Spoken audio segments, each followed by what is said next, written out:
Depuis la création de la Confédération des États du Sahel, j'ai vraiment du mal à comparer les moutons Talon et les moutons Ouattara en termes de la servitude. Et c'est justement à cause de ces dilemmes que j'ai toujours crié haut et fort que certains moutons peuvent aller jusqu'en enfer pour satisfaire les caprices de l'Europe otanienne. Même si l'escapade nocturne de ces moutons sénégalais nous a appris depuis des décennies que les enfants d'Afrique ont toujours corrompu leur cœur et leur esprit pour le néocolonialisme occidental. Et finalement, ils sont tous morts et l'Afrique est toujours debout et insoumise. Même si le Sénégal, le Bénin, la Côte d'Ivoire, la Guinée sont toujours perchés pernicieusement avec la France et les États-Unis pour rétablir l'ancien ordre mondial. Je me demande bien si la communauté internationale ne cherche pas à ouvrir un autre front de la guerre russo-ukrainienne dans les pays limitrophes de la Confédération des États-Unis du Sahel. Après tout, il n'y a qu'à regarder la carrière de l'OTAN pour comprendre qu'elle n'est ni plus ni moins qu'une organisation de galvanisation du capitalisme européen et américain. Elle n'est ni plus ni moins qu'un marteau de la communauté internationale. Même si après l'obtention d'un chèque de 500 millions de dollars par le Niger, le mouton Talon a espéré que son seul moyen de contribuer aux représailles françaises était d'empêcher l'exportation du pétrole chinois. Même si le mouton Talon a tendance à oublier qu'il a été élu pour seconder l'ancien empire de Dahomey et que l'emblème du roi perdu de Dahomey est un appel de résistance pour toutes les générations à venir. Et je me suis toujours demandé si les moutons Talon et Ouattara ont lu toute la Constitution parce qu'ils ont tendance à s'amuser et à jouer aux prostituées pour les caprices français et européens ou américains. Ils ont tendance à ne pas percevoir plus loin que le bout de leur nez, même si leur lâcheté n'a d'égal qu'à la cruauté des États adeptes de l'OTAN, et que leur désertion a causé la mort à de bon nombre de panafricanistes.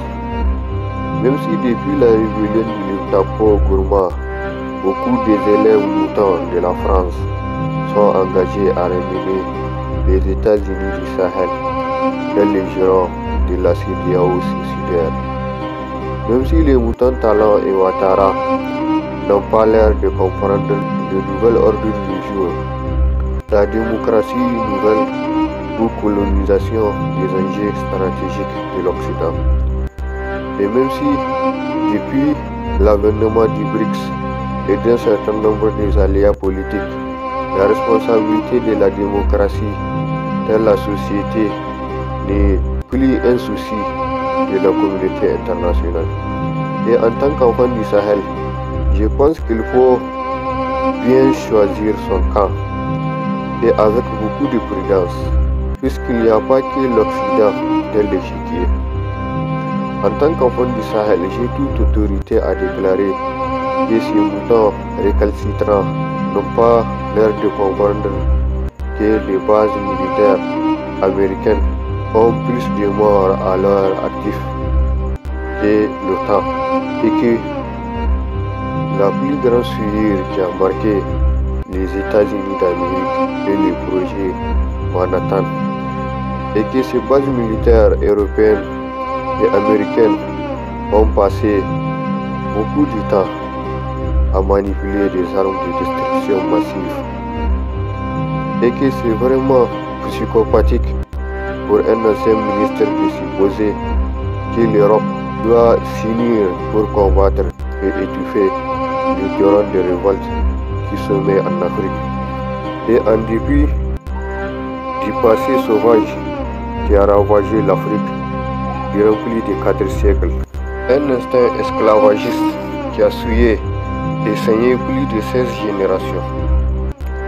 Je suis un enfant du Sahel et il me serait très difficile de croire à la bonté de la foi chrétienne de l'Europe et de l'Amérique, surtout dans la mesure où ces deux contrées n'ont aucun respect pour les droits de l'homme.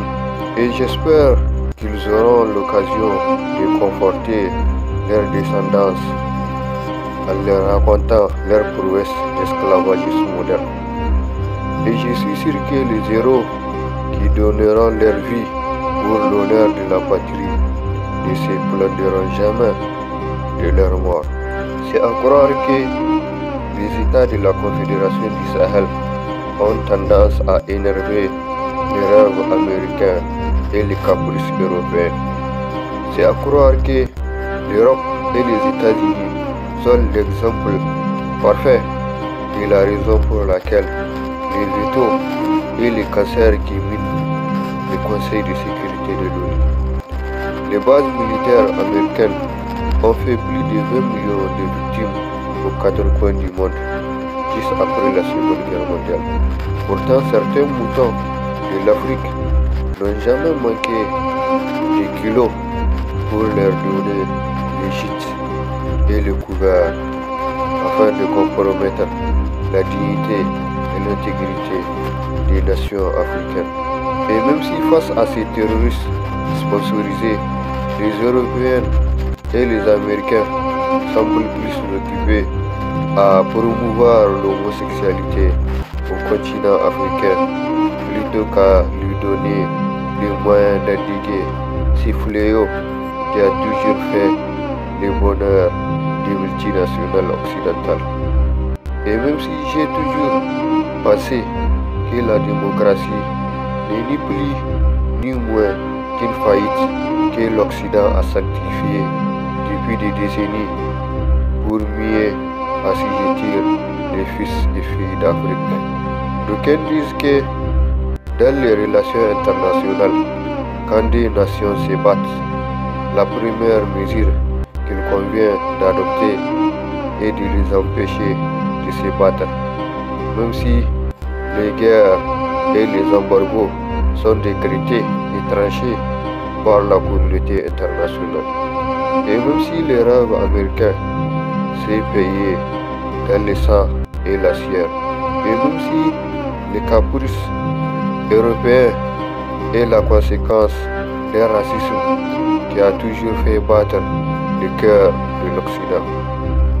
Et même si le FMI et la Banque mondiale mènent tout droit au capitalisme qui sanctifie l'ancien ordre mondial.